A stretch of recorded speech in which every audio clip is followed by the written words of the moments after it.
Powered by Red Media in partnership with TSN. It is Season 5, Episode 63. It is a playoff edition of the Ray and Dregs Hockey Podcast presented by our title sponsor, Canadian Club Whiskey. Have you tried the Canadian Club Ginger Ale? It's a crisp, refreshing alternative to beer. It is.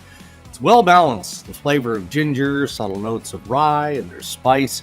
The new formula, 30% less sugar, 20% fewer calories. It is absolutely delicious. That is the Canadian Club Ginger Ale. And there you are, my friend, Ray Ferraro, in travel mode as you are this time of year, getting set. A little quick reprieve before diving into the weekend and what should be a entertaining conclusion to the first round of the playoffs. Yeah, I'm had a day where I was kind of stuck, and so I flew to Nashville where the Canucks are, and so got to spend yesterday with Cam and went to dinner and hung out, watched the Bruins game and the Leafs game, and flying up to Boston today. And I got to tell you, going into Game 5, I just did not think the Leafs could play the game they needed to play 3 times in a row. And they've done it twice, and they have been full marks for what they've done. And it's almost like the buttons. The Bruins are like the buttons on a sport coat on a too chubby guy. Oh, yeah. And you're like, oh my God, that button is going to blow off of here at any moment. They are just, I am really surprised at what they've done to themselves and what the Leafs have done to them. And full panic mode, man. 100%. Let's get right into it in headlines brought to us by Tim Hortons. The annual Smile Cookie campaign is back until May 5th. 100% of proceeds supporting over 600 charities and community groups. Last year, Tim Hortons guests helped raise almost $20 million, a record-breaking $19.7 million. Incredible. Awesome. Visit your local Tim Hortons or order through the mobile app for delivery. You've got a couple of days to get that done. Okay, back into that series. The Leafs stave off elimination. Joe Woll, excellent again for Toronto. He only had to play half a game, though.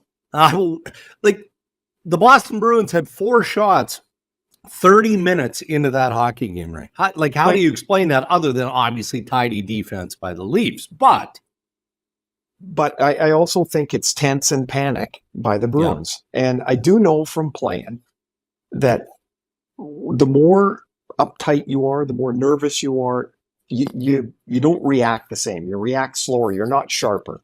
The time you're at your best is when you're relaxed.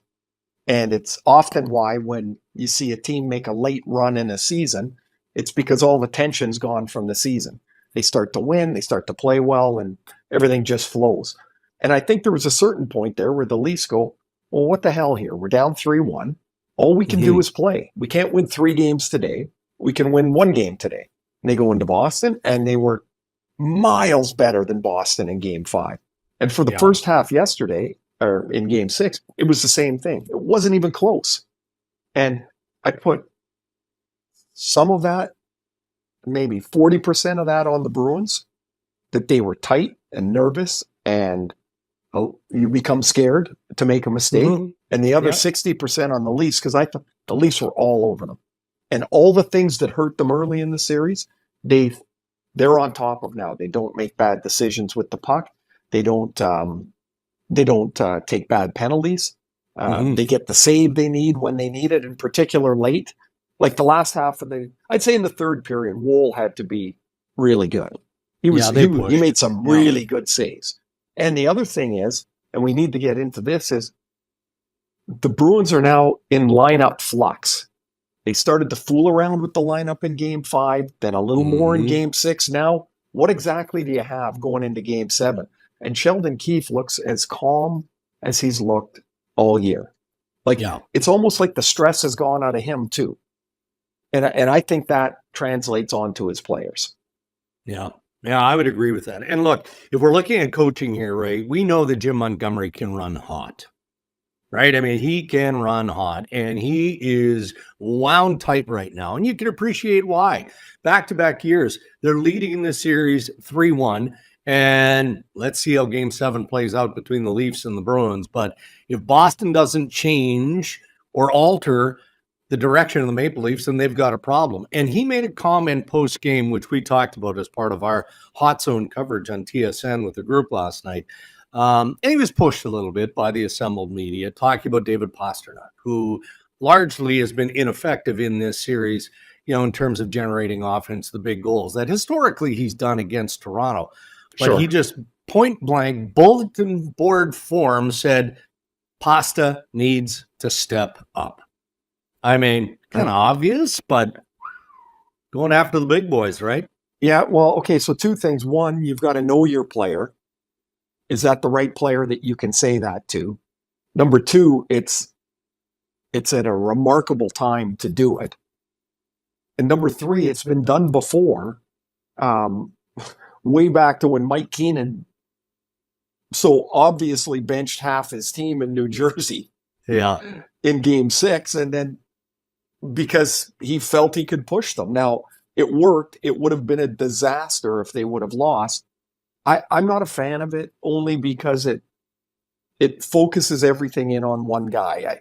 I mean, it's easy to say, oh, what I would have said or what we would have said, because we're just sitting at home.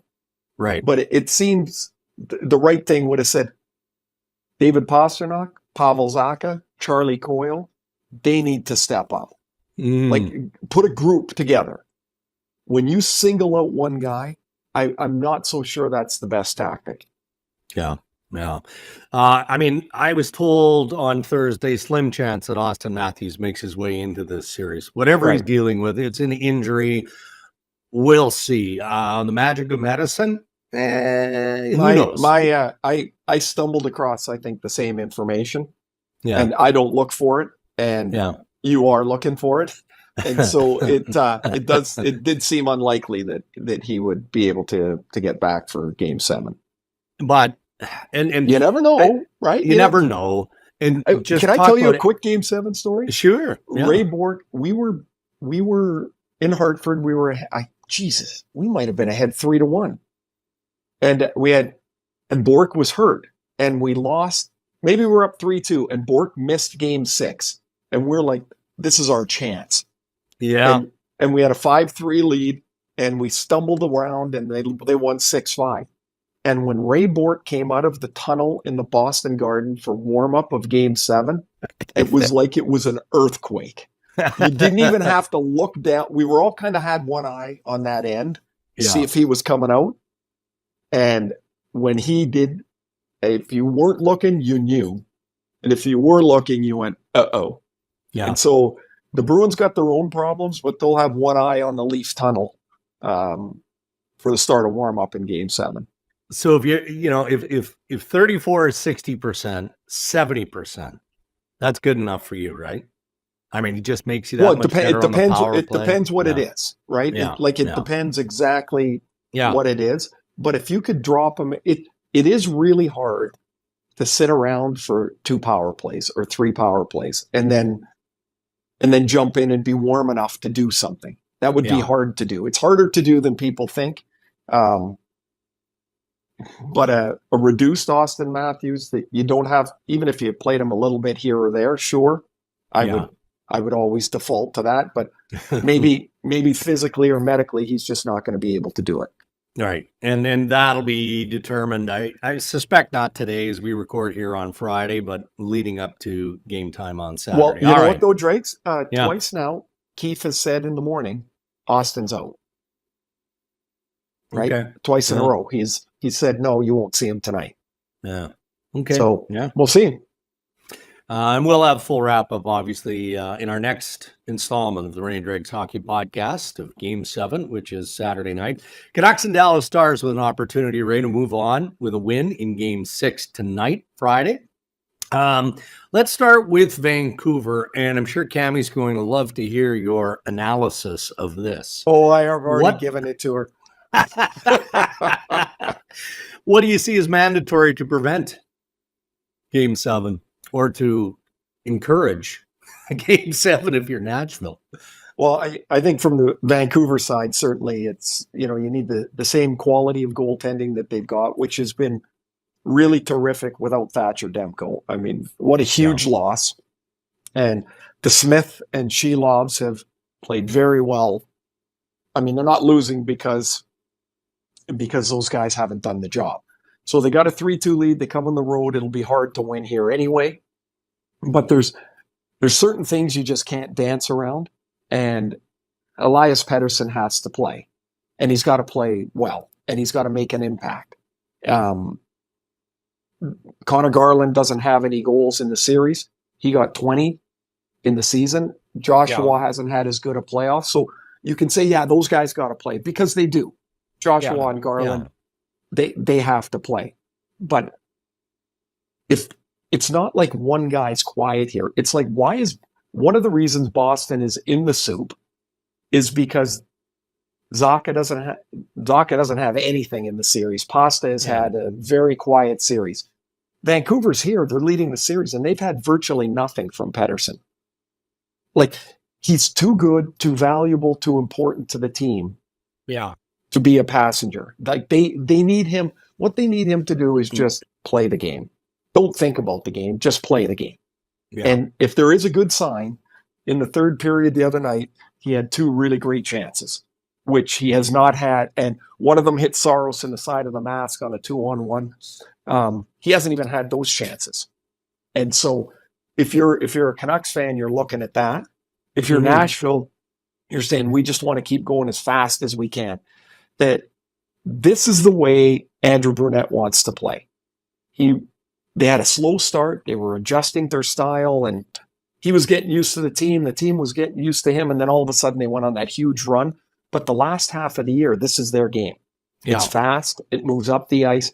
Yet, I mean, both teams are averaging, under 25 shots a game. It is a tight, grindy sort of thing.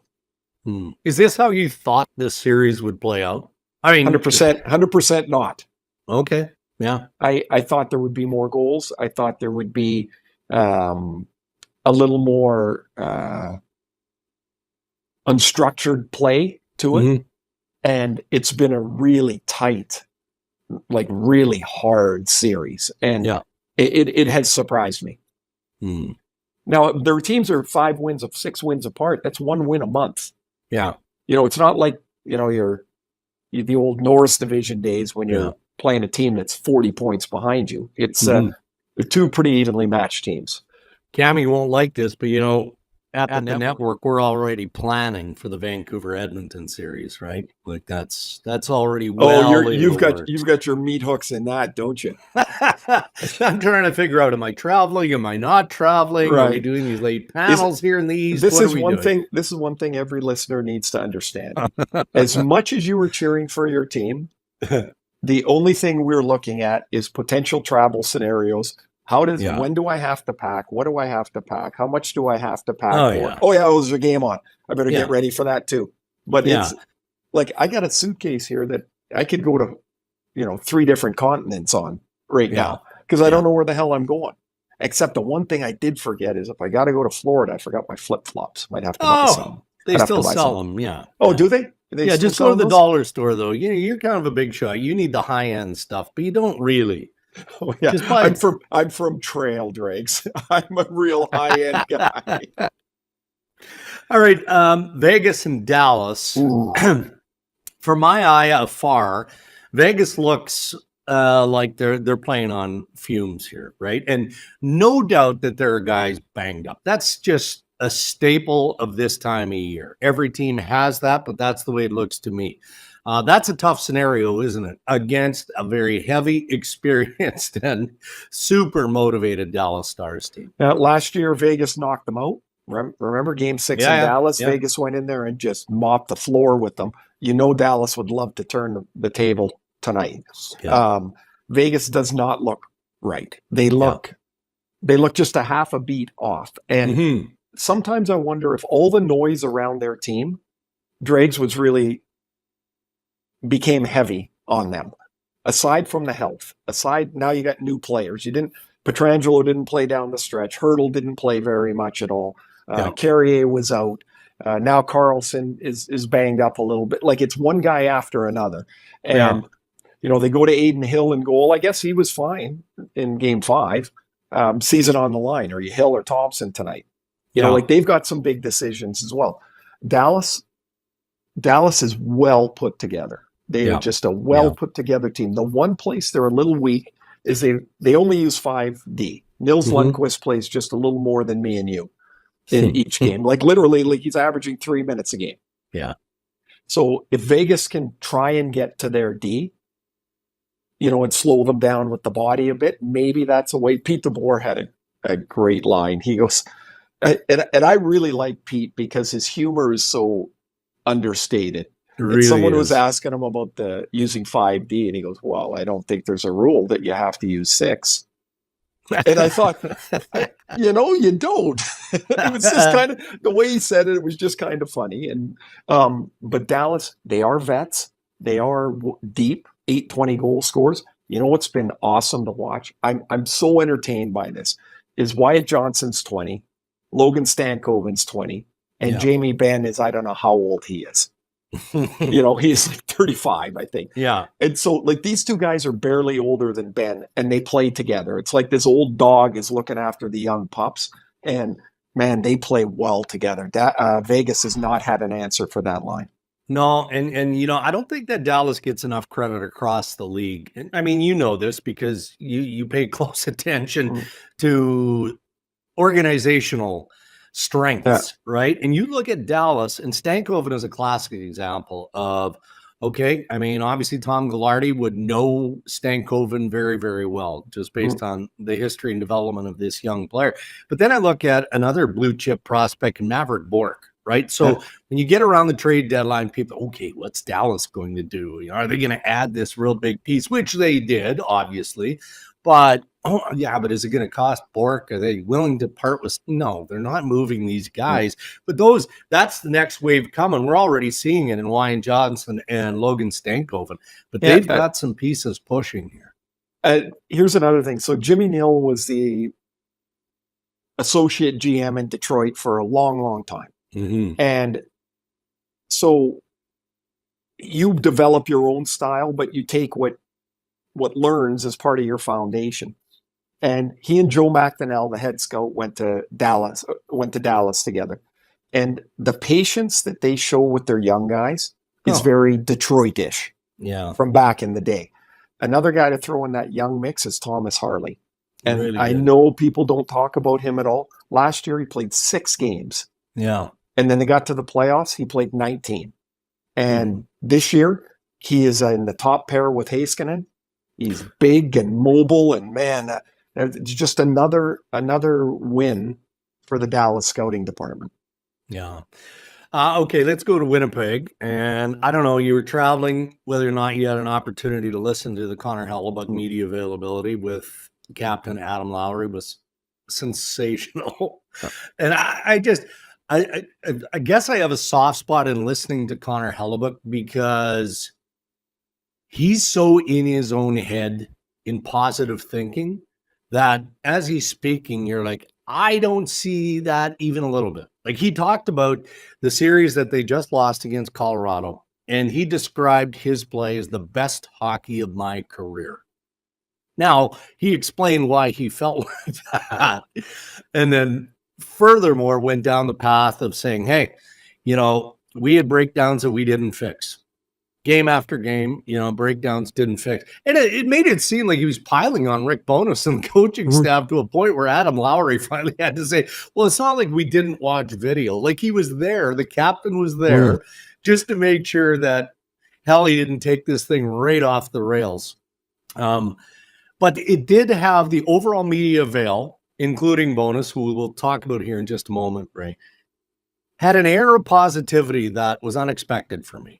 I just felt like the way that this team was built with the ads of Monahan and Toffoli and some of the other factors that were incorporated over the course of the year, the fact that they were dispatched in 5 games, I thought that collectively that just layer of disappointment would be palpable. You could feel it. And that wasn't the case at all. And Bowness talked about how, whether they were surprised or not, I don't know, but he talked about the positivity in the exit interviews where the players took responsibility and held themselves accountable for the disappointment, as opposed to maybe a year ago when they were maybe looking at this guy or that guy, I had my guy, I did my job, and somebody else's problem. I mean, does that surprise you, or does that just speak to how you mature as you go through playoff disappointments? I was surprised, Dregs, because last year was a car crash at the end of the year. It was. And so I wasn't expecting that. And the year-end availabilities and stuff, they're always they can kind of go either way pretty quickly, because it's really, really shortly after you've been punted from the playoffs.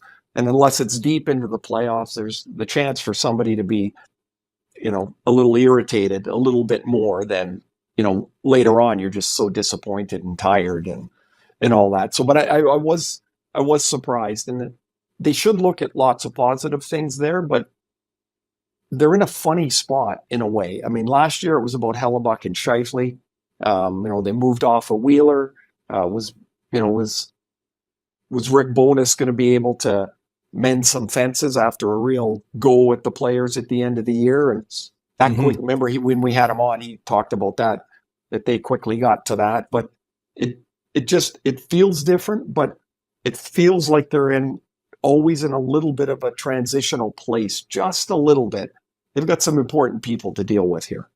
Yeah, agreed. And look, arguably, there could be organic change, and there will be. I mean, when you look at the roster, what's going to become of Monahan, I think there'd be interest in at least having a conversation in trying to keep him in the mix. Toffoli, I'm not so sure. That one kind of started sideways. Just he didn't. I don't think he didn't jump up and down to go there. No, he didn't love the idea. Yeah.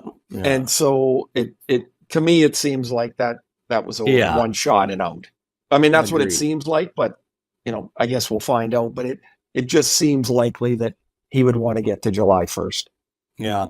Let's talk about Rick Bowness, Ray. What has Rick Bowness brought to this organization? And he touched on it as part of his media avail, right? And the fact that he takes pride in addressing the concerns inside that dressing room, the culture that has been developed. So when he leaves this organization, he obviously leaves this organization in a better place, with all due respect to Dave Lowry, and prior to that, Paul Maurice, who left for his own personal reasons.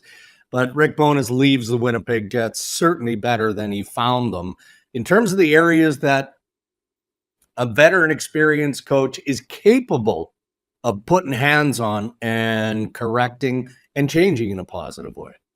Dregs, as you were asking that, I was thinking about our Josh Morrissey interview and how Josh talked about Rick and about how much they missed him because he was away at that time when his wife Judy was ill, and how much they were looking forward to speaking with him and how much they wanted to see him. And it just, there's an experience and a calmness, and maybe it's age with Rick. Like, it's almost like you don't want to disappoint him. Yeah. Right. And yet what he has is the ability to take his experience, which is 45 years in the NHL, and anything that comes at him, he's probably seen somewhere before. Yeah. And he's got a way that, the last time this happened, I didn't exactly handle it the right way. Maybe I'll try this. Or maybe, so like that experience, he's able to shape a room that probably led to the year-end availability that we saw yesterday, as opposed to last year. Yeah. Where he's got that full year here. The room was reshaped. I think he did a terrific job this year. And so, like every coach that gets to a certain age, they take time at the end of the year, right? And they're like, can I do this again? Does my heart in it? Can I put the time commitment in? Because I know as a player, when I got to be 37, one of the reasons that I said enough was that I couldn't put the work in that I needed to put in to be ready to play. I just couldn't do it anymore. I was done. And as much as I wanted to, I just couldn't. And those are things as you get older in pro sports that you got to think about. Well, Rick Bowness is a good man, a great career. Let's wrap up headlines with this. Remember last week? I was a bit Probably not. surprised. No. I was a bit surprised no one really picked up on this, but we talked about Rod Brind'Amour and the possibility of him departing the Carolina Hurricanes. All right. So a bit of inside information at that point, right? So fast forward to this week, and I lobbed the tweet saying that, okay, the owner, Tom Dunn, has pulled the offer off the table. That's what happened. Offer to extend Rod Brind'Amour, boop, off the table. All right. Kind of shocking. Shocking. So I guess the owner at that point is thinking, well, look, Rod Brind'Amour has left millions on that table historically because he wants to stay in Carolina. I'm going to roll the dice. I'm going to gamble here. I'm going to assume he's going to do it again. Further to the tweet that the offer had been pulled was the recognition that no, he's willing to go to the open market.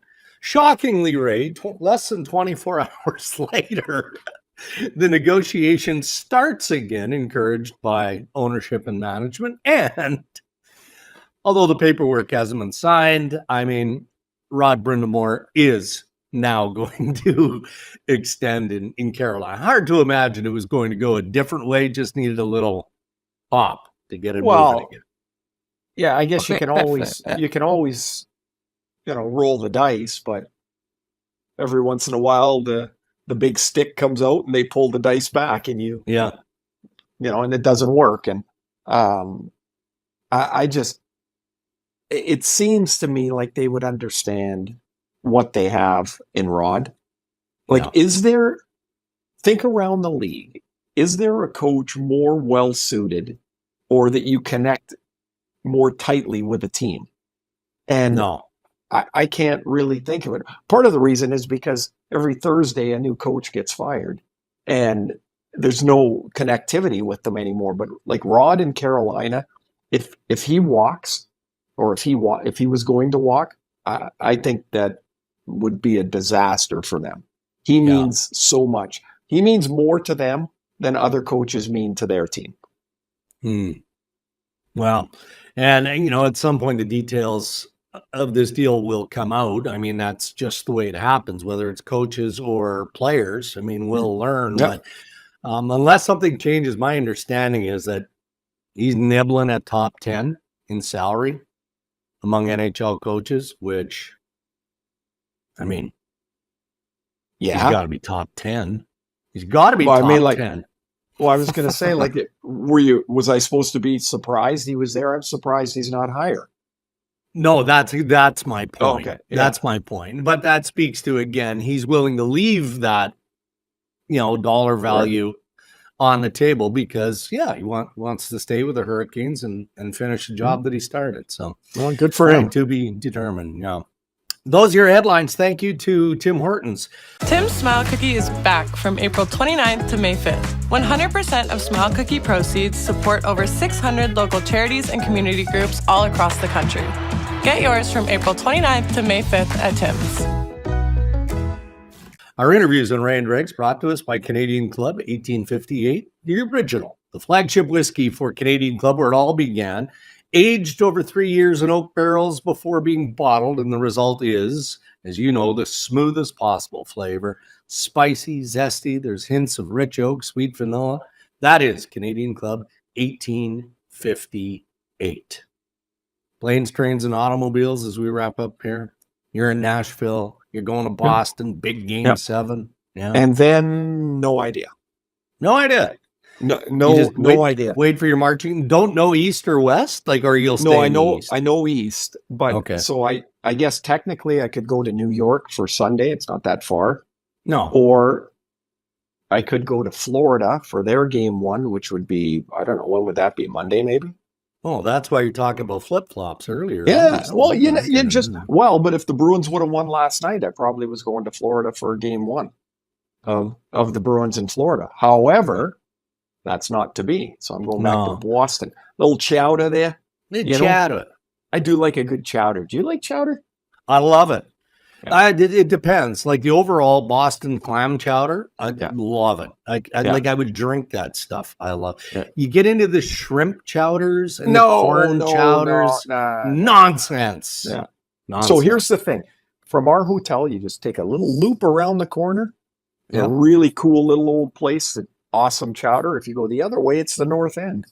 So I think the decision today, Dregs, is going to be chowder and seafood or a big old slab of chicken parm. Now, what are you pairing the chowder with? Is it like a Pinot Grigio, Chardonnay, or do you just stick with the red? Chardonnay for me. Interesting. Yeah. How about you? Ice in the Chardonnay or no? No, jeez. Holly always adds like fizzy water, like sparkling water, like flavored sparkling water. Come on, it's not even white wine. She's not even drinking white wine. Why is she just drinking out of the can? It's like, I don't know. I laugh at her all the time over this. We can't even share a bottle of wine because of that. Anyway, that's an aside. Okay, we'll let you get on your way. Thanks for doing this. Awesome. Buddy. Thanks for making the time. You betcha. Everybody enjoy the weekend. Enjoy Game 7. I played 3 of them. There is nothing better. No. It is the best. And I look forward to a great one there. Especially if you win. All right. Thank you to our sponsors who continue to support Ray and Dregs, our title sponsor, Canadian Club Whiskey, and Tim Hortons. Until next time, enjoy those Game 7s and stay safe, everyone.